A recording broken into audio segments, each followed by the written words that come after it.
Zoe's world crumbled when her lover, Blaine, vanished in Mexico City.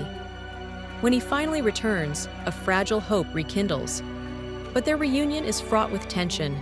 Secrets surface, accusations fly, and a violent outburst leaves Blaine injured and their relationship shattered. As Zoe struggles to help him, he pushes her away, convinced she only cares out of pity.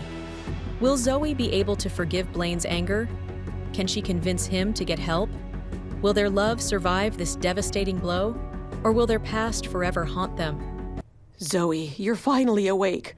Her mother sounded relieved. Gloria stood beside Zoe's bed, and when she saw Zoe wake up, she quickly served her a mug of hot soup.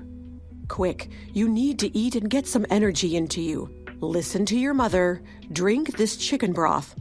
Mom, how did I get home? Shouldn't she still be at Blaine's house? Zoe wondered to herself. How did she get home? Blaine had been covered in blood, and the last thing Zoe remembered was him throwing money at her. A female doctor named Ramona Anderson brought you home. Dr. Anderson said you fainted in the hospital, but it was nothing serious. She said you've likely just been working hard and not eating enough, and your blood sugar is too low. You just need to rest and eat, and soon you'll feel much better, Gloria told Zoe.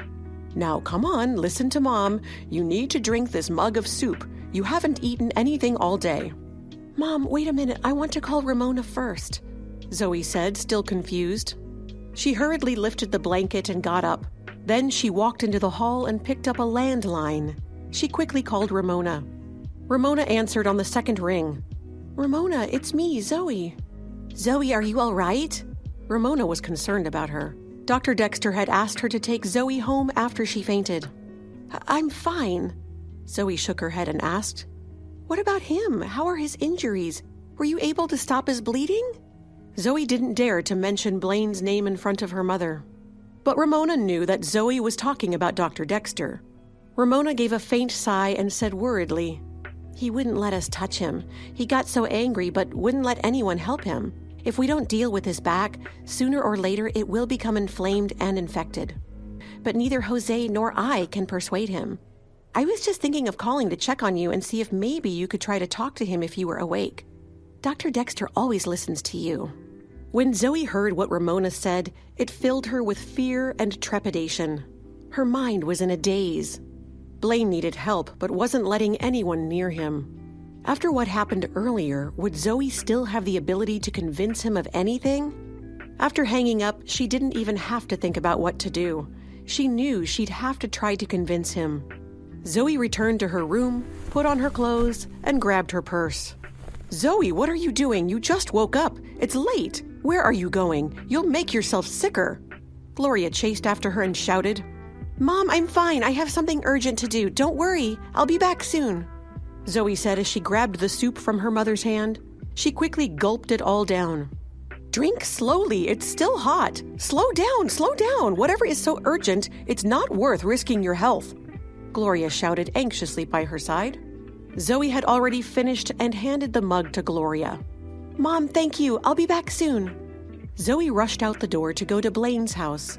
She felt a chill down her spine when she thought of the blood on his back. Seeing Ramona must have driven her home in her car, Zoe hopped in and quickly drove to Blaine's penthouse. It felt like Zoe got stuck behind every slow driver and that she hit every red light along the way. When she finally arrived at Blaine's building, Zoe sprinted up to the front entrance and began pressing his doorbell crazily. As Zoe feared, Blaine didn't answer. She pressed the buzzer over and over.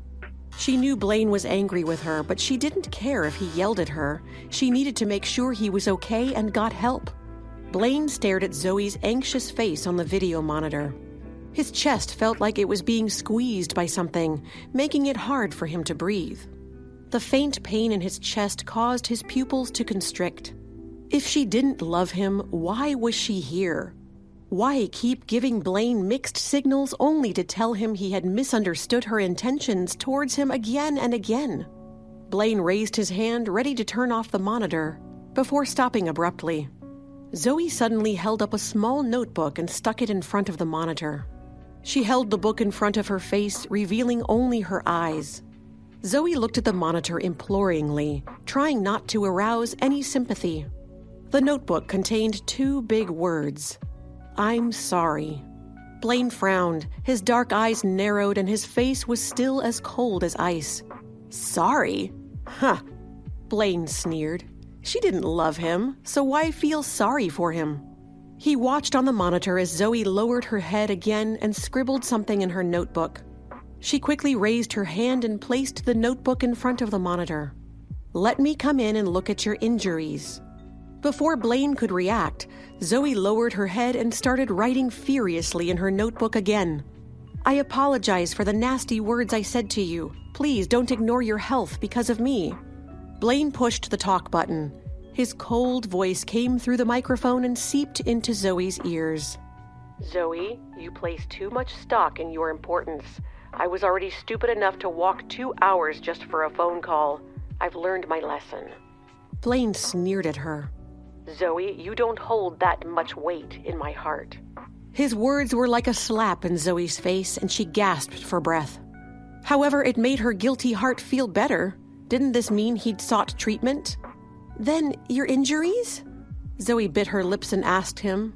Blaine's tone didn't change at all. He had returned to the cold, emotionless Blaine and had once again built a barrier over his heart. "I'm a doctor, and I know better than anyone else the condition of my body. I don't need you to meddle in my business." After saying that, with a harsh click, he mercilessly hung up the phone. He turned off the monitor and even removed the battery from the doorbell. He completely sealed himself off from the world, not allowing anyone to disturb him, especially Zoe. After hearing his voice, Zoe felt relieved. She heaved a sigh of relief, but at the same time, her heart felt completely hollow.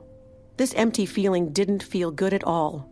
After that night, the 2 of them didn't see each other for several days. Blaine had broken Zoe's phone and neither reached out to the other. They seemed to have lost their connection.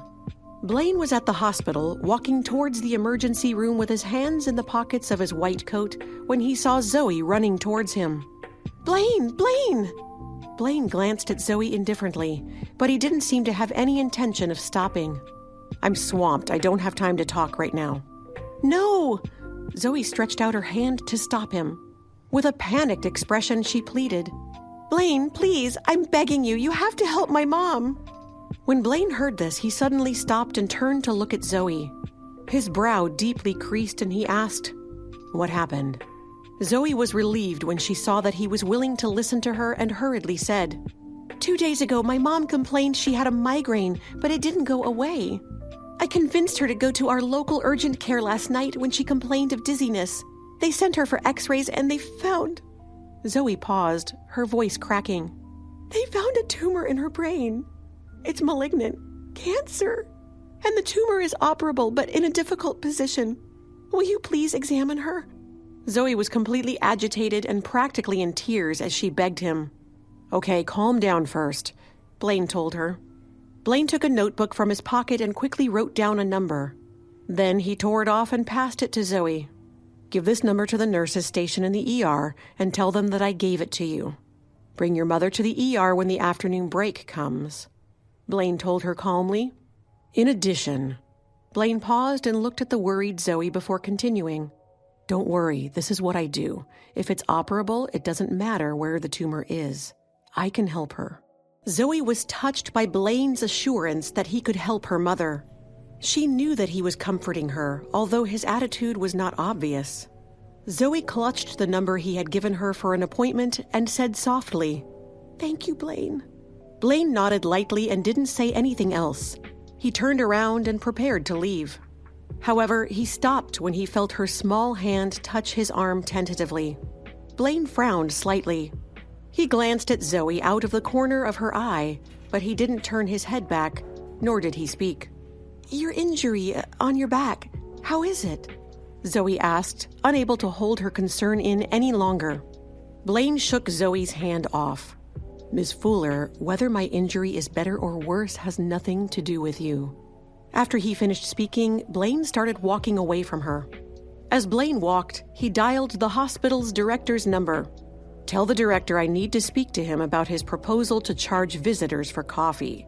It hardly serves our reputation as a place of healing if we can't even provide our patients' families with this basic courtesy. What next? Are we going to make them pay the cable television charges in the waiting room? Yes, good idea. Go get him. I'll hold. She saw Blaine shake his head in aggravation. Zoe watched Blaine's white back disappear around the corner. Listening to him speak righteously to the hospital director, Zoe's heavy heart seemed to feel lighter suddenly. Just seeing Blaine made her feel slightly better. He had given her the hope she so desperately needed right now. At noon, Zoe brought her mother to the hospital for her appointment with Blaine. Gloria heard Blaine would be the one treating her tumor, and an argument ensued. Her mother was extremely unhappy, but Zoe didn't care. She told her mother that she needed the best surgeon, and since Blaine was the best, he was the doctor Zoe would be taking her to see. Gloria eventually gave in. However, when Blaine walked into the exam room, Gloria's expression was still far from friendly. "Hello, Mrs. Fuller." Blaine politely greeted her as he sat down. "Mom," Zoe quietly prompted her mother under her breath to be polite. Gloria shot her daughter a look out of the corner of her eye before reluctantly offering a curt, "Hello. May I take a look at the CT of Mrs. Fuller's brain?" Blaine's question was directed to Zoe as he got straight to the point. Zoe quickly passed the CT image to him. Blaine took the image out and placed it on the light board. Zoe silently watched as he carefully studied it for a while. The expression on his handsome face remained carefully neutral throughout his inspection. Finally, Blaine turned his chair around and faced Zoe and Gloria. He placed his hands on the table and said seriously, "Mrs. Fuller, I'm going to be honest with you. Your tumor is indeed located in a difficult position. An operation of this sort would be quite tricky." Hearing this, Zoe's face immediately paled. Gloria, beside her daughter, took the news much more calmly. She only said, "It's all right, Dr. Dexter, do your best. There's really no other way. If the operation works or not, I have no real choice. I've had a lot of good years, so if this is my time, I'll understand." "Mom, how can you say such a thing? I won't allow you to speak such depressing words." Zoe turned to Blaine. "Dr. Dexter, can this tumor be removed?" Blaine didn't directly answer Zoe's question. He just pointed at Gloria's CT scan and explained to both women in a serious tone. "This brain tumor is located close to the great arteries and compressing the optic nerve at the same time. I'll be honest, most surgeons wouldn't even attempt such an operation." "Dr. Dexter, just say it. What are my chances?" Gloria asked. "The success rate for this type of operation is less than 20%. Not only could the operation fail to remove all the tumor, but even if it is successful, the tumor's proximity to the optic nerve could result in other permanent damage, such as blindness. This operation has a significant risk, and while I am willing to attempt it, before I do so, I must be sure that both of you, as the patient and your family, understand the possible outcomes. Also, Mrs. Fuller, I recommend that if you are going to proceed with the operation, you should be immediately admitted to the hospital." Upon hearing what Blaine said, Gloria immediately shook her head, rejecting him. No, I'm living at home. Why would I need to stay in the hospital?" "Dr. Dexter, can I trouble you to arrange for my mom's hospitalization?" Zoe ignored her mother and decided for her. "Zoe, no, I won't allow it." Gloria immediately argued. "Mom, this is not optional. Please don't make me worry about this." Zoe knew what her mother wasn't saying out loud. Her mom was worried that the cost would be too high when Zoe was already stretched to her limit taking care of Max. Looking into her daughter's anxious eyes, Gloria didn't continue to be stubborn and agreed. Blaine accompanied Zoe to complete her mother's admission paperwork. Blaine handed his black card to the hospital cashier without Zoe saying anything. He knew Zoe couldn't afford it unless she used his card. As Blaine signed the receipt, Zoe stood next to him and felt embarrassed. "Blaine, thank you," she said quietly. "Don't worry, I'll pay you back." Zoe would be getting paid at the end of the week and figured she could give him money towards this then. But after signing, Blaine put down the pen in his hand and passed the slip through the window. He then looked at Zoe indifferently and ridiculed. "Pay me? With what?" Zoe bit her lips, immediately feeling her embarrassment grow. Blaine handed her mother's admission registration forms to Zoe and said indifferently, "Keep your phone open. I will naturally give you the chance to pay me back." Now, with Zoe's mother facing a life-threatening illness, Blaine steps in to offer his expertise as a surgeon. But his help comes at a price. She wonders if their love can ever truly heal, or if the wounds from their past will forever keep them apart. Will Zoe be able to navigate this complex situation without compromising herself? Can she find a way to repay Blaine's kindness without succumbing to his demands? And will their shared experience with her mother's illness finally bring them closer, or will it push them further apart? Hi, Zoe here. If you are wondering what happens next, then download the Pocket FM app and listen to the exciting episodes of Rekindled Heartache now.